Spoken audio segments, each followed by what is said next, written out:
আমাদের বিয়ের আজ ৩ বছর। তারপরেও আমার স্বামীকে নতুনভাবে আবারও চিনলাম। তিনি যখন অফিসের এসে উপস্থিত হলেন, তখন ম্যানেজার ওনার রুমটা দেখিয়ে দিলেন। রুমটার চারিদিকে চোখ বুলায়। বেশ সুন্দর। মেঝেতে চকচকে ধূসর মার্বেল, দেয়াল জুড়ে হালকা ধূসর রং। একপাশে বিশাল কাচের জানালা, যেখানে শহরের দৃশ্যটা হাতে ছুঁয়ে দেখা যায়। ঘরের মাঝখানে ভারী ও কাঠের ডেস্ক, তার উপর গুছিয়ে রাখা ফাইল, একটি কালো লেদার প্যাড, সোনালি রঙের কলমদানি আর একটি ডিজিটাল ঘড়ি।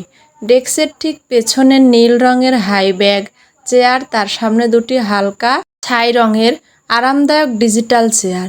এক কোণে কালো লেদারের সোফা সেট, মাঝখানে কাচের কফিন টেবিল, টেবিলে একটি বাটিতে সাজানো অনেকগুলো ফুল। রেজওয়ান রুমটা দেখে বেশ খুশি হয়। চারদিক দেখতে দেখতে চেয়ার নিজে টেনে নিয়ে বসে ডেস্কের দিকে।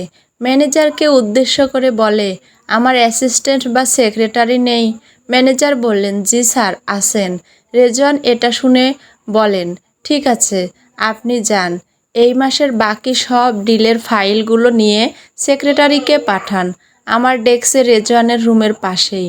ম্যানেজার এসে আমাকে ফাইল নিয়ে রেজওয়ানের রুমে যাওয়ার জন্য বললেন। এটা শুনে ভয় আর টেনশনে আমি একেবারে শেষ হয়ে যাচ্ছি।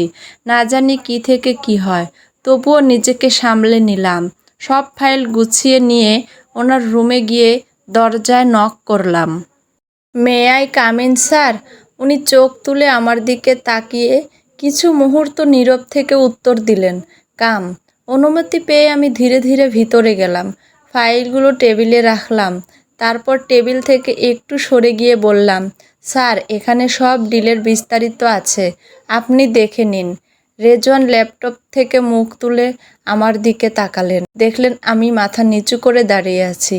হঠাৎ বললেন, গিয়ে দরজা নক করে এসো। আমি চমকে উঠে প্রশ্ন করে ফেললাম, কেন স্যার? এতে উনি রেগে গিয়ে টেবিলে হাত দিয়ে আঘাত করে উঠে দাঁড়ালেন।